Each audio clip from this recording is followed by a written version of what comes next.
नमस्कार विद्यार्थियों। व्याकरणिक रचना पढ़ने के बाद पत्र लेखन हमने किया। पत्र लेखन के बाद निबंध रचना है जिसको आप पढ़ लेना, 4 अंक का है। फिर संवाद सेतु है जिसमें साक्षात्कार समाचार लेखन से संबंधित प्रश्न हैं। विद्यालय खुलने के पश्चात अगर सिलेबस में वो बने रहेंगे तो हम उनको पढ़ेंगे। फिर अंत में हमारा जो बचता है वह पाठ्य पुस्तक। 2 पाठ्य पुस्तक हमारी हैं। पहली पाठ्य पुस्तक सृजन है जिसमें गद्य और पद्य 2 भाग दिए हुए हैं। दोनों भागों में से समान रूप से व्याख्या सप्रश्न व्याख्या जो होती हैं, निबंधात्मक प्रश्न, लघुत्तरात्मक प्रश्न, पद्य भाग में के कवि का परिचय और गद्य भाग में के लेखक का परिचय, जीवन परिचय जो पूछा जाता है साहित्यिक परिचय के रूप में। और एक एक जो अति लघुत्तरात्मक प्रश्न इस प्रकार से डिवाइडेड किए गए हैं, बांटे गए हैं। अंक भी लगभग उनके सबके समान हैं। पाठ्य पुस्तक में शुरुआत में काव्य खंड दिया हुआ है। सृजन जो पाठ्य पुस्तक है उसमें काव्य खंड दिया हुआ है। काव्य खंड में मैं बता दूं आपको पद्य भाग जिसको कहते हैं। पद्य भाग के अंतर्गत दोहे, छंद, कविता, गीत, गजल यानी काव्य जो चीज आती हैं काव्य खंड के अंतर्गत वो हमको पढ़ने को मिलेंगी। उन्हीं में से प्रश्न आएंगे, उन्हीं का अर्थ जाना जाएगा। सप्रश्न व्याख्या भी पूछी जाएंगी। जीवन परिचय भी कवि का पूछा जाएगा। तो ये 32 नंबर की पुस्तक है। जो सृजन जो पुस्तक है आपकी पहली जो पुस्तक है सृजन, वो 32 अंक की है। 32 अंक की, जिसमें पद्य और गद्य दोनों भाग है। गद्य भी और पद्य भी, आधे में गद्य है आधे में पद्य है। व्याख्यात्मक प्रश्न भी आएगा। सप्रश्न व्याख्या वाला प्रश्न जो होता है वो प्रश्न हम पढ़ेंगे, समझाएंगे उसको। और निबंधात्मक प्रश्न भी आएगा, एक एक। दोनों में के, एक इसमें के एक इसमें के, और दोनों विकल्प सहित आएंगे, यानी अथवा जो दिया होता है ना उसके अंतर्गत आएंगे। एक इसमें के व्याख्यात्मक प्रश्न एक पद्य में के भी आएगा, एक गद्य में के भी विकल्प सहित 4 अंक का। और निबंधात्मक प्रश्न एक गद्य में के भी आएगा, एक पद्य में के भी आएगा, 4 अंक का। उसी प्रकार से लघुत्तरात्मक प्रश्न भी आएंगे। लघुत्तरात्मक जो गद्य में के भी आएंगे और पद्य में के भी आएंगे, दोनों में के आएंगे। 2-2 अंक या 3-3 अंक, किस प्रकार से डिवाइड जो करते हैं प्रश्नों को। उसके बाद में जीवन परिचय आएगा। जीवन परिचय कवि का या लेखक का, साहित्यिक परिचय। अगर प्रश्न में देकर एक ही पूछा जाए, प्रश्न में देकर एक ही पूछा जाए तो 4 अंक का आएगा। यानी किसी एक कवि का जीवन परिचय पूछ लिया, 4 अंक का, ठीक है भाई। लेकिन 2 का अगर पूछा जाए, एक कवि का भी पूछ लिया और दूसरा लेखक का भी पूछ लिया, साहित्यिक परिचय जीवन परिचय, तो फिर 2 बराबर 2, 4 अंक का। इस प्रकार से हो जाएगा दोनों का। अति लघुत्तरात्मक प्रश्न भी आएंगे। अति लघुत्तरात्मक 1-1 नंबर के होते हैं ना, छोटे प्रश्न 20 शब्दों में जिनका उत्तर देना होता है, तो उस प्रकार के प्रश्न भी इसमें आएंगे। पहला जो भाग दिया हुआ है वो दिया हुआ है पद्य भाग। गद्य भाग बाद में है, पहले पद्य भाग है। पद्य भाग के जो पाठ हैं उनको हम पढ़ेंगे।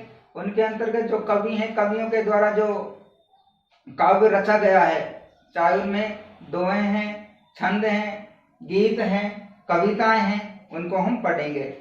पहला जो पाठ है काव्य खंड का वो दिया हुआ है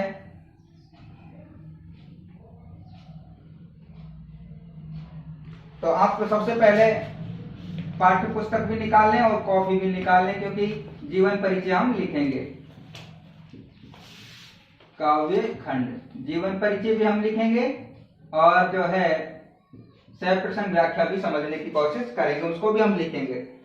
तो पहला जो भाग दिया हुआ है सृजन में काव्य खंड का दिया हुआ है, और उसके अंतर्गत जो पहला पाठ दिया हुआ है वो दिया हुआ है संतवाणी। पहला जो पाठ दिया हुआ है संतवाणी। तो आप पाठ्य पुस्तक निकाल लें और उसके साथ साथ नोटबुक भी निकाल लें, उसमें देखें, मैं जो पढ़ा रहा हूं उसको पढ़े और जो लिखा रहा हूं उसको लिखे। जीवन परिचय भी हम लिखेंगे और सह प्रसंग जो व्याख्या है वो भी समझने की कोशिश करेंगे। संतवाणी में देखिए 3 संत लोग जिनकी काव्य रचना दी हुई है दोहों के माध्यम से या सोरठों के माध्यम से या चौपाई के माध्यम से, वो हम पढ़ेंगे, बाद में भी पता लगेगा हमें कि पहला जो कबीरदास जी है, कबीरदास जी के दोहे हैं या शब्द हैं या साखी हैं, क्या दी हुई है, रमेनी दी हुई हैं, उनको हम पढ़ेंगे। दूसरे नंबर पे है तुलसीदास जी। तुलसीदास जी के दोहे हैं या चौपाई हैं, क्या दिए हुए हैं वो अभी हम देखेंगे। तीसरे नंबर पे हैं कृपाराम खिड़िया। कृपाराम जी के सोरठे बहुत प्रसिद्ध हैं, आपने 10वीं क्लास में पढ़ा होगा कृपाराम जी। तो पहला कबीरदास जी हैं, दूसरे तुलसीदास जी और तीसरे कृपाराम खिड़िया जी। तो इस प्रकार से ये संतवाणी पाठ है। सृजन पुस्तक का नाम है, काव्य खंड हम पढ़ेंगे शुरुआत में। संतवाणी पहला पाठ का नाम है, जिसमें 3 संतों के जो काव्य रचना दी गई है, कबीरदास जी की, तुलसीदास जी की, कृपाराम खिड़िया की। सबसे पहले हम पढ़ेंगे कबीरदास जी को, क्योंकि कबीरदास जी का नाम प्रथम में आया है, कबीरदास जी को इसमें पहले दिया हुआ है। तो कबीरदास जी को हम पढ़ेंगे। तो आप, मैं जो जीवन परिचय लिखा रहा हूँ पहले हम कबीरदास जी का जीवन परिचय लिखेंगे, फिर मैं उसको समझाऊंगा आपको, आप उसको उतारोगे, फिर उसके बाद में जो रचना दी हुई है उसको हम पढ़ेंगे। तो पहले लिखेंगे हम, आप भी लिखें, कबीरदास जी का जीवन परिचय। अब इसमें थोड़ी सी बात समझने की है, देखो मैं आपको बता दूं, कई बार पेपर में आता है साहित्यिक परिचय दीजिए, कई बार लिख देता है जीवन परिचय, कई बार पूछ लेता है कि कबीरदास जी का साहित्यिक परिचय दीजिए, और कई बार है जीवन परिचय। तो जीवन परिचय से संबंधित तो बात वो होती है जो जीवन की घटनाएं होती हैं, किस प्रकार से, कब, किस स्थान पर, किस सन में वो पैदा हुए, कौन उनके माता पिता थे, किस प्रकार से उन्होंने पढ़ाई की, कौन उनके गुरु थे, और किस प्रकार से उनका कार्य का विशेषण रहा, कहाँ उन्होंने कार्य किया, वो जीवन का परिचय हो गया। अब बात आती है साहित्यिक परिचय। साहित्यिक परिचय भी वही चीज है। साहित्यिक परिचय में आपको जो जीवन की घटना है वो लिखने की आवश्यकता नहीं होती, उसमें साहित्य की जो घटना है उनको लिखना होता है कि कौन सी रचना उनकी प्रसिद्ध रही, कौन सी दोहों के माध्यम से, कौन से छंदों के माध्यम से उन्होंने जो अपने जो काव्य को प्रसारित किया, कौन सी भाषा सर्वोपरि उन्होंने रही, कौन से अलंकार के माध्यम से लिखा, कौन कौन सी रचनाएं उनकी हैं, तो वो चीजें उनको लिखनी होती है साहित्यिक परिचय में। तो कबीरदास जी का जीवन परिचय। अब कबीरदास जी का साहित्य उसे तो बहुत बड़ा है, बहुत सारे दोहे इन्होंने लिखे, शब्द इन्होंने लिखे, साखी इन्होंने लिखी, रमेनी इन्होंने लिखी, लेकिन पुस्तक के माध्यम से ये बिल्कुल नेगलेक्ट है, क्योंकि जब इनकी मृत्यु हो गई थी 1518 में, तो उसके बाद में इनके शिष्य धर्मदास के द्वारा बीजक नाम से ग्रंथ निकाला गया था, उसी ग्रंथ को सिर्फ पढ़ा जाता है। बीजक ग्रंथ में ही इनकी जितनी भी रचना है सब समाहित है, तो इनका साहित्यिक विश्लेषण इतना ज्यादा नहीं है, तो इनको जीवन परिचय में ही हम उनको समझ लेंगे। तो लिखेंगे कबीरदास जी का जीवन परिचय में, तो नोटबुक और पेन निकालें, आप लिखें, हिंदी साहित्य के, लिखे बेटा, हिंदी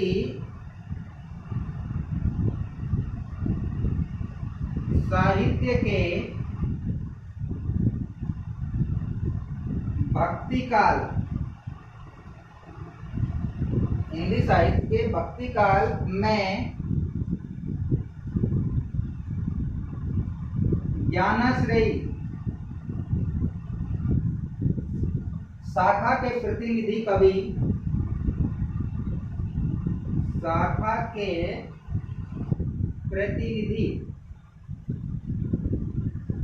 प्रतिनिधित्व करने वाले संत थे, बहुत बड़े कवि। जब मैं कहूं संत,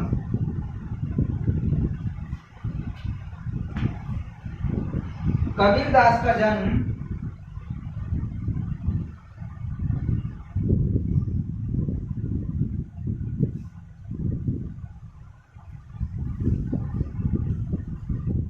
1398 ईस्वी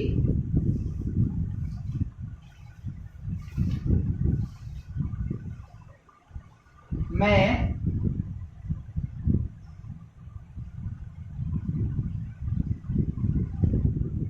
काशी में हुआ था। हिंदी साहित्य के भक्ति काल में ज्ञानेश्वरी शाखा के प्रतिनिधि कवि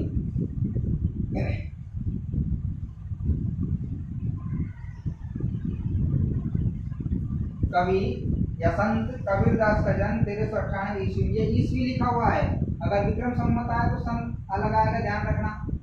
शक संवत आए तो अलग आएगा, ध्यान रखना। जैसे ईस्वीसन में 1398 काशी में हुआ था। अपूर्ण रूप से उसे मतभेद है इनके जन्म के बारे में, स्पष्ट रूप से पता नहीं है कि इनका जन्म कहाँ हुआ था, क्योंकि ऐसा माना गया है कि एक जुलाहा परिवार को नदी में तैरते हुए मिले थे, जो तालाब के किनारे मिले थे। फिर वो इनको उठाकर घर ले आए, उन्होंने इनका लालन पालन किया। तो वो इस समय एक बालक के रूप में थे, बच्चे के रूप में थे, तो पता ही नहीं था कहाँ इनका जन्म हुआ, क्या हुआ। लेकिन काशी के समीप एक लहरतारा नामक जो तालाब था उसमें मिले, तो अनुमान लगा दिया कि काशी में इनका जन्म हुआ था। इनका लालन पालन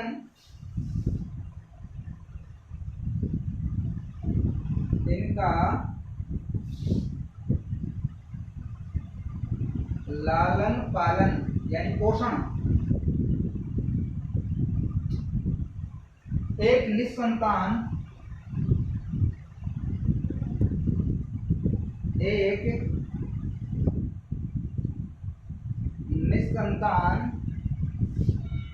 दंपति, पति पत्नी को कहते हैं, नीरू और नीमा। जो बता रहा था मैं अभी आपको, जो दंपति थे नीरू और नीमा, उन्हीं का नाम है, ने किया था। इन्हीं को ये उस लहरतारा नामक तालाब था वहां मिला था, उठाया, इनको घर ले आए और इनका लालन पालन किया, इनको बड़ा किया।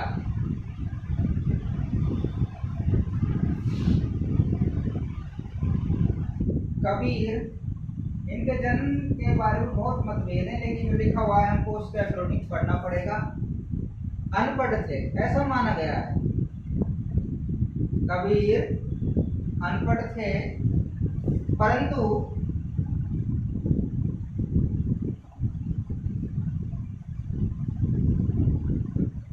साधु संगति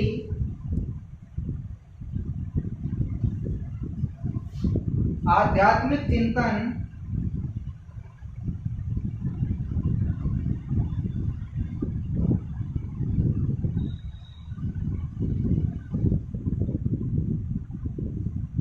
एवं निर्गुण भक्ति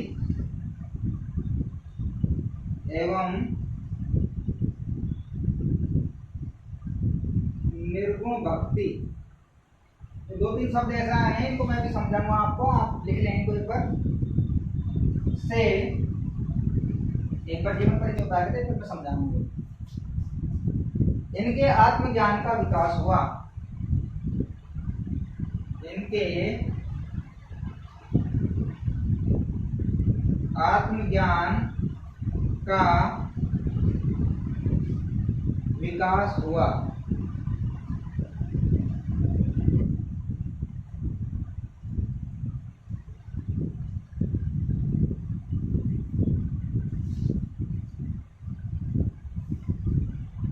इन्होंने तत्कालीन समाज में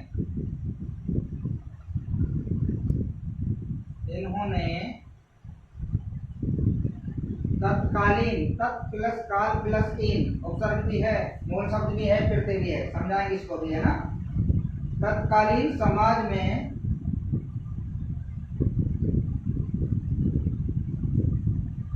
व्याप्त छुआछूत,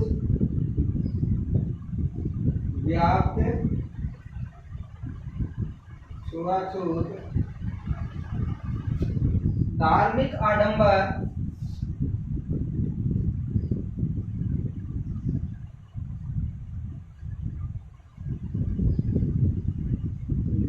धनिक आडंबर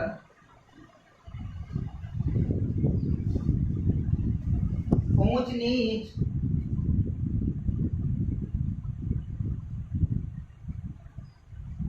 एवं बहुदेववाद का कड़ा विरोध किया, का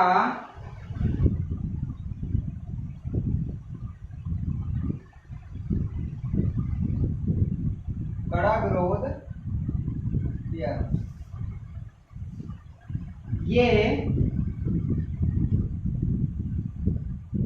बहुत बड़े, ऊपर से साफ कर रहा हूं, देख लेना।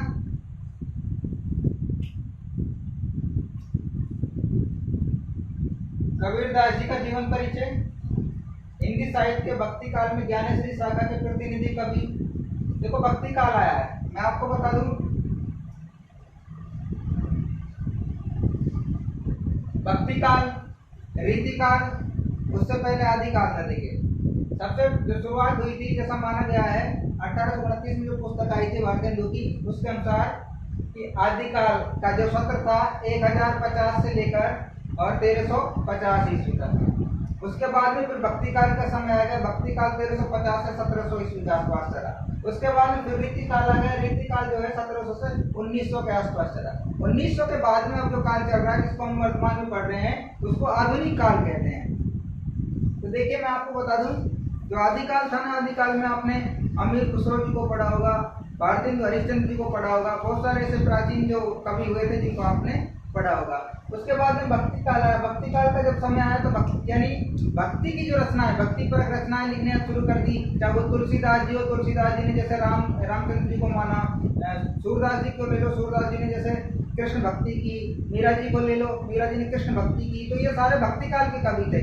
मीरा जी, सूरदास जी, कबीरदास जी, तुलसीदास जी, देव जी, ये लगभग सब भक्ति काल के कवि थे। भक्ति काल के बाद में फिर रीति काल आ गया, जिसमें श्रृंगारिक कविताएं लिखी गई। आश्रित जो कवि थे राजाओं के, उन्होंने राजाओं को संबोधित करके श्रृंगारिक जो कविताएं लिखी गई, काव्य रचे गए, जिनमें बिहारी जी को ले लो, आलम साहब को ले लो, बहुत सारे कवि ऐसे हुए हैं। उसके बाद में फिर भक्ति काल के बाद में वर्तमान में जो चल रहा है आधुनिक काल है, जिसमें हम जयशंकर प्रसाद की कविताएं पढ़ते हैं, महादेवी वर्मा जी की पढ़ते हैं, सूर्यकांत त्रिपाठी निराला की पढ़ते हैं, सुमित्र नंदन पंत की पढ़ते हैं, बहुत सारे कवि ऐसे कविताएं पढ़ते हैं। तो सबसे पहले आदिकाल आया, आदिकाल के बाद में भक्ति काल, भक्ति काल के बाद में रीति काल, रीति काल के बाद में अब आधुनिक काल चल रहा है। तो भक्ति काल जो हुआ था उसमें ये सर्वश्रेष्ठ कवि यानी सर्वश्रेष्ठ संत शुरुआत किसने की?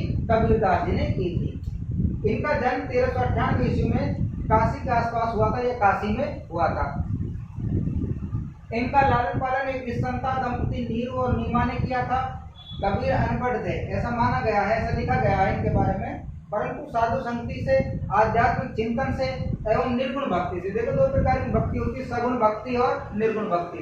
सगुण भक्ति में किसी व्यक्ति विशेष की जो गुणों के आधार पर भक्ति की जाती है, जैसे तुलसीदास जी ने अयोध्या के राजा राम के चरित्र की भक्ति की, उनको भगवान का दर्जा जो उनकी रचनाओं में दिया गया है, उसी प्रकार से कृष्ण को संबोधित कर सूरदास जी ने या मीरा जी ने भक्ति की थी। तो उनकी भक्ति सगुण भक्ति है, मीरा जी की, तुलसीदास जी की या सूरदास जी की। उन्होंने सगुण भक्ति की, यानी किसी के गुणों का चिंतन, चरित्र का चिंतन किया है, विश्लेषण किया है, वैकल्पिक तौर पर उनको बढ़ाया है। लेकिन कबीरदास जी ने ना तो राम की, ना कृष्ण की, ना किसी भगवान की उन्होंने इस प्रकार से, ना ही किसी व्यक्ति विशेष की, ना ही किसी राजा महाराजा की उन्होंने कोई ऐसी जो उनका चरित्र का वर्णन नहीं किया। उन्होंने तो निर्गुण भक्ति की है, यानी इनके जो राम है और तुलसी के जो राम है, दोनों में बहुत अंतर है। तुलसी के जो राम है वो उनके जो माता भी हैं, पिता भी हैं, आप उनको पढ़ा भी होगा, आपने उनके बारे में देखा भी होगा। लेकिन कबीरदास जी के जो राम हैं वो सर्वघट हैं, सर्वव्यापी हैं, वो हर जगह विराजमान है, उनका कोई रूप नहीं है, उनका कोई आकार नहीं है, उनका कोई रंग नहीं है। तो ये निर्गुण भक्ति हो गई और वो उनकी सगुण भक्ति हो गई। आध्यात्मिक चिंतन में निर्गुण भक्ति से इनका आत्मज्ञान का विकास हुआ। अनपढ़ थे इसलिए इन्होंने तत्कालीन समाज, तत्कालीन कहते हैं तत्व मानी उस समय, काल, काल कहते हैं समय को, तत्कालीन है उस समय समाज में जो छुआछूत की बीमारी थी, जो धार्मिक आडंबर फैले हुए थे, या ऊंच नीच का जो भेदभाव था, ये बहुदेववाद, बहुत अच्छा शब्द आया देखो। उस समय जो शब्द आज भी वर्तमान में प्रचलित है, जैसा बताया गया है हिंदू धर्म के प्रवृत्ति के अनुसार कि 33 करोड़ देवी देवता हैं, क्योंकि कबीरदास जी ने सबका खंडन किया। उन्होंने माना है कि देव तो एक ही है, तो ये बहुदेववाद का भी उन्होंने कड़ा विरोध किया था। तो लिखने में इतना आगे मैं ऊपर लिख रहा हूँ, ये बहुत बड़े, ऊपर इसको साफ करके फिर लिख रहा हूँ। तो लिखने के साथ साथ इनको समझना भी एक अच्छी बात है, समझ जाओगे तो ज्यादा बेटर होगा। जो ये शब्द आए हुए हैं इनको भी आप समझोगे तो अच्छा होगा। रट तो लोगे ही लिख के, लेकिन रटने के साथ साथ समझ जाओगे शब्दों का अर्थ तो कहीं ज्यादा अच्छा होगा। ये बहुत बड़े समाज सुधारक संत कवि हुए।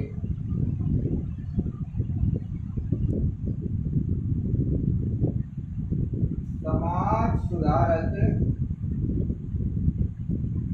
संत कवि, मैंने बीच में लिख दिया था संत कवि हुए, यानी कवि तो बाद में, पहले संत, समाज सुधारक संत कवि हुए। इनकी रचनाओं का संकलन, इनकी रचनाओं का संकलन बीजक, अभी थोड़ी देर पहले मैंने बताया था आपको, एक ग्रंथ है बीजक।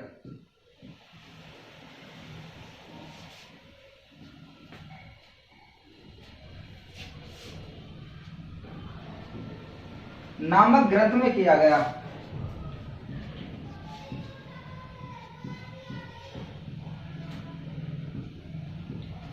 में किया गया। इनके 3 भाग हैं। ग्रंथ तो एक ही है भाई, कौन सा है? बीजक। अभी थोड़ी देर पहले भी बताया था। काव्य तो बहुत रचना की इन्होंने, काव्य की तो, लेकिन ग्रंथ सिर्फ एक ही था, बीजक। उसको भी 1520 या 21 में इनका जो शिष्य था धर्मदास, उसने संकलित करवाया था, उसने प्रकाशन में लाया था बीजक ग्रंथ को। इस बीजक के अंदर ही इनके जो लिखे हुए काव्य हैं वो हैं। इसके 3 भाग हैं। कौन कौन से देखो? 3 भाग हैं। साखी शबद रमेनी, साखी शबद रमेनी। संत काव्य परंपरा में, संत काव्य परंपरा में इनका अग्रणी स्थान है। अग्रणी यानी सबसे आगे, सबसे पहले अग्रणी स्थान है।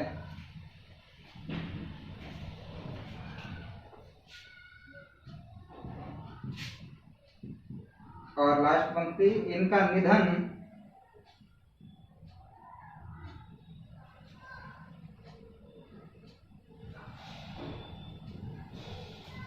काशी के निकट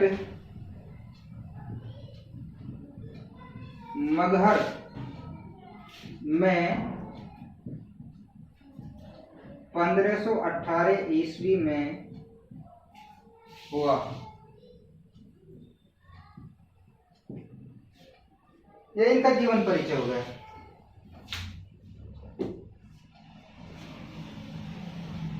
बहुत बड़े समाज सुधारक संत कवि हुए। इनकी रचनाओं का संकलन एक ही ग्रंथ है, बीजक नाम है जिसका, उसमें किया गया है। इसके 3 भाग है बीजक के। एक भाग में इनके द्वारा लिखी हुई साखियां हैं, दूसरे भाग में इनके द्वारा लिखे हुए शब्द, और तीसरे में रमेनी। संत काव्य परंपरा में इनका अग्रणी स्थान है। इनका निधन काशी के निकट मगहर में 1518 ईस्वी में हुआ। ये इनका जीवन परिचय है। उतार लें इसको।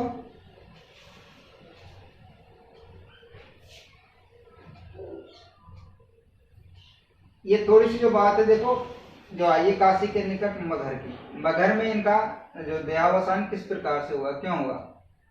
उस समय ऐसी मान्यता थी जो काशी है वो देवताओं का शहर है, यानी ब्राह्मण में जो देवता निवास करते हैं वो भी काशी में आकर विचरित होते हैं, वो भी निवास करते थे, यहाँ घूमने के लिए आते थे।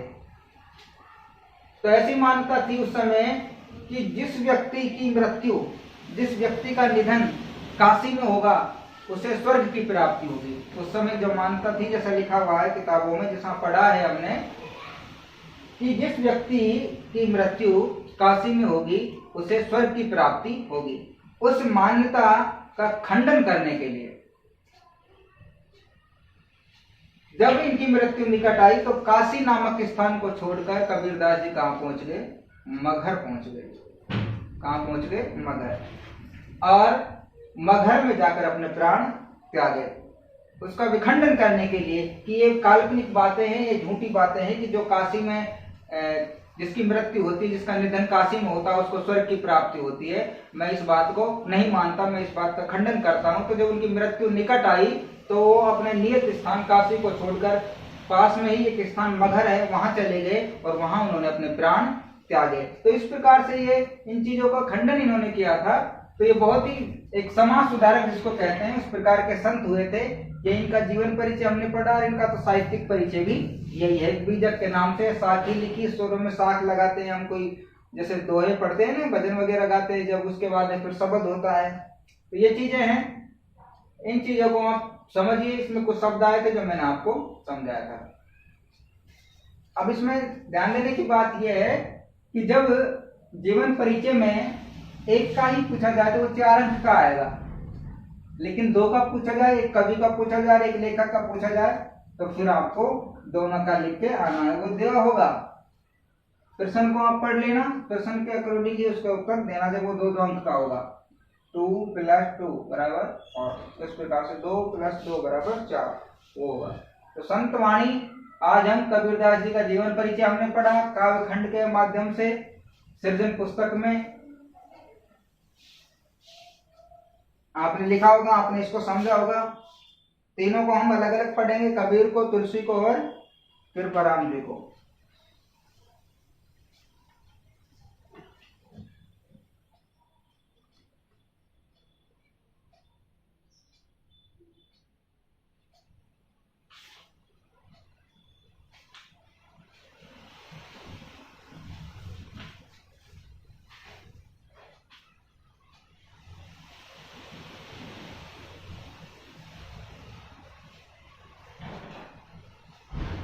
एक दोहा पाठ्य पुस्तक में दिया हुआ है, वो मैं लिख रहा हूँ बोर्ड पर, उसको फिर समझाएंगे, उसको हम लिखेंगे।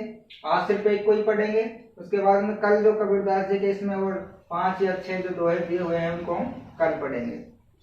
त्याग तो ऐसा कीजिए, लिखिए आप। अगर पाठ्य पुस्तक है तो फिर लिखने की आवश्यकता नहीं है, कॉपी है तो लिखकर समझिए। त्याग तो ऐसा कीजिए, पाठ्य पुस्तक में देख सकते हैं। अगर आपके पास पाठ्य पुस्तक है तो, पाठ्य पुस्तक नहीं है तो नोटबुक में नोट करें, फिर समझे। सब कुछ एक ही बार, सब कुछ एक ही बार, सब प्रभु का मेरा नहीं, सब प्रभु का मेरा नहीं,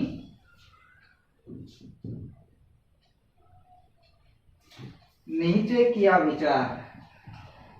बहुत अच्छा एक दोहा है, इसके माध्यम से नीचे किया विचार, समाज सुधार का जो संदेश दिया हुआ है उसको हम समझेंगे। त्याग तो ऐसा कीजिए, सब कुछ एक ही बार।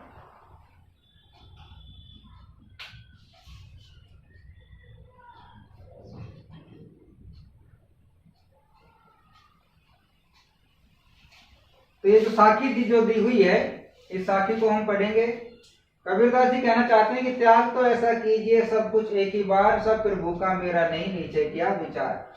ये साखी आ गई, ये पंक्तियां आ गई, आपसे पूछा गया प्रस्तुत पंक्तियों की सप्रसंग व्याख्या कीजिए, तो आप किस प्रकार से व्याख्या करेंगे? त्याग तो ऐसा कीजिए सब कुछ एक ही बार, सब प्रभु का मेरा नहीं नीचे किया विचार। आपको जो 4 अंक की सप्रसंग व्याख्या आएगी वो किस प्रकार से करनी है, देखो आज इतना ही हम समझाएंगे। सबसे पहले हमें इसका प्रसंग तैयार करना है। क्या तैयार करना है? प्रसंग। प्रसंग में क्या लिखना है? प्रसंग में हमको 2-3 चीजें लिखनी होती है। पहली चीज तो ये कि हमारी पाठ्य पुस्तक के किस लेसन से, किस पाठ से ये लिया गया है।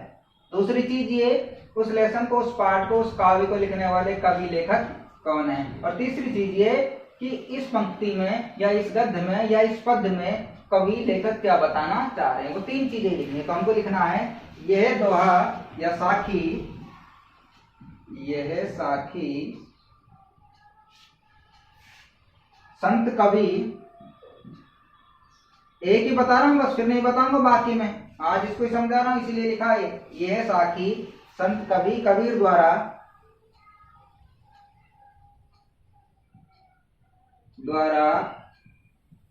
रचित संत वाणी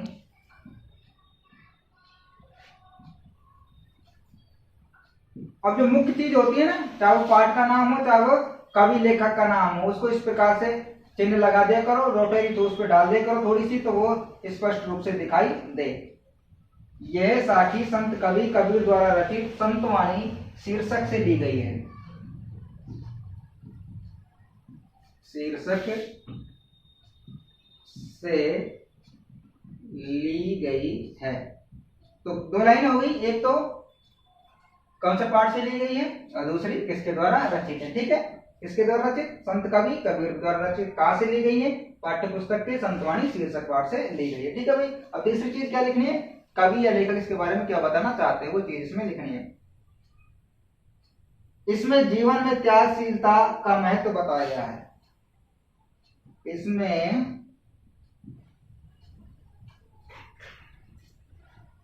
जीवन में त्यागशीलता का महत्व बताया गया है। ये आपका प्रसंग होगा। ये क्या होगा? आपका प्रसंग। प्रसंग जब आपका सही होगा तो ही वो आगे जाके आपकी व्याख्या को देखेगा। अगर प्रसंग ही गलत हो गया तो व्याख्या पे कम ध्यान उसका जाएगा कि भाई जब इसका प्रसंग ही सही नहीं है तो हो सके इसको फिर कुछ नहीं आता हो सके इसकी व्याख्या भी गलत हो। लेकिन प्रसंग आपका सही है और व्याख्या थोड़ी गलत भी है तो भी वो व्याख्या पे पहुंचेगा कि भाई प्रसंग सही लिखा है तो हो सकता है व्याख्या भी सही हो, तो उसको भी देखेगा वो। लेकिन सब क्या करना, उससे पहले आपको व्याख्या जो प्रसंग है वो पहले सही लिखना होगा। ये साखी संत कवि कबीर द्वारा रचित संतवाणी शीर्षक से ली गई। इसमें जीवन में त्यागशीलता का महत्व बताया गया है, इतना लिखना है। फिर उसके बाद में फिर लिखनी है हमें व्याख्या। क्या लिखनी है? व्याख्या। जैसे प्रसंग के नीचे इस प्रकार से रेखांकित किए उसी प्रकार से व्याख्या को भी ऐसे रेखांकित करो, तो इससे पता चल जाता है।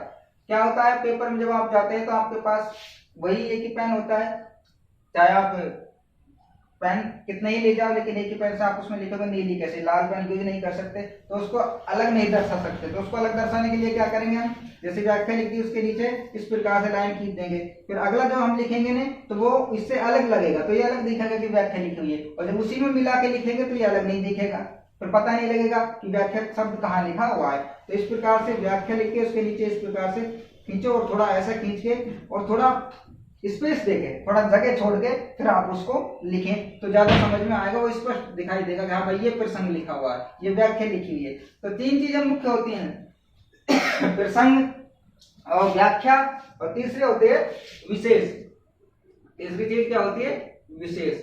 यानी जो ये पद हमने पढ़ा है उसके अंतर्गत कौन सी मुख्य बातें हुई है, कौन सी विशेष बातें हुई है। चाहे हम 2 ही टॉपिक लिखें, इसके अंतर्गत 2 ही टॉपिक लिखें, जरूर नहीं कि इसमें 4 लिखे 5 लिखे, 2 ही लिखे, वो मुख्य होते हैं। तो व्याख्या और विशेष को हम कल समझेंगे, आज हम इतना ही समझेंगे कि इस प्रकार से दोहा आएगा, इस प्रकार से काव्य आएगा, इस प्रकार से कविता आएगी और उसका प्रसंग ऐसे लिखना है। कल इसका अर्थ करेंगे। व्याख्या में क्या लिखना है? व्याख्या में बहुत से बच्चे क्या करते हैं, इसको ऐसा कैसा ही उतार आते हैं, जो बिल्कुल गलत होता है। हमको इसका अर्थ करके लिखना होता है। इसका अर्थ कर लीजिए, उसको व्याख्या में उतार लीजिए, आपका बिल्कुल सही जाएगा।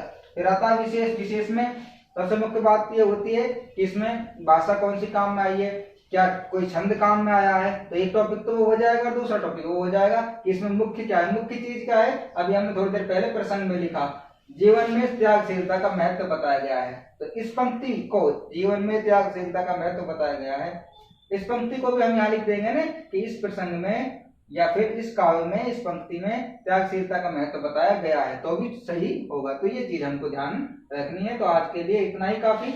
आप इसको उतारिए, समझिए, पढ़िए। कल हमारा जो टॉपिक रहेगा वो कबीरदास जी के जो 5, 6, 7 जो दोहे दिए हुए हैं उनको इसी प्रकार से बोर्ड पे लिखेंगे और उनका अर्थ हम समझेंगे। प्रसंग मैंने आज समझा दिया, कल नहीं समझाऊंगा प्रसंग को मैं, कल मैं व्याख्या समझाऊंगा और विशेष समझाऊंगा इसी दोहे की, बस इसी दोहे की, फिर मैं नहीं समझाऊंगा। इसी के माध्यम से आपको समझना होगा। तो आप इनको पढ़ना, समझना, और पुस्तक की व्यवस्था बैठ जाती है तो करना, नहीं बैठती है तो आप नोटबुक लेकर बैठे। मैं इसीलिए दोहा लिख रहा हूँ कि सबके पास पुस्तक हो सके, ना हो तो दोहे आप कॉपी में नोट कीजिए और फिर मैं जो लिखा रहा हूँ वो समझिए। आप इसको सुंदर तरीके से उतारे, बाकी हम कल पढ़ेंगे। नमस्कार।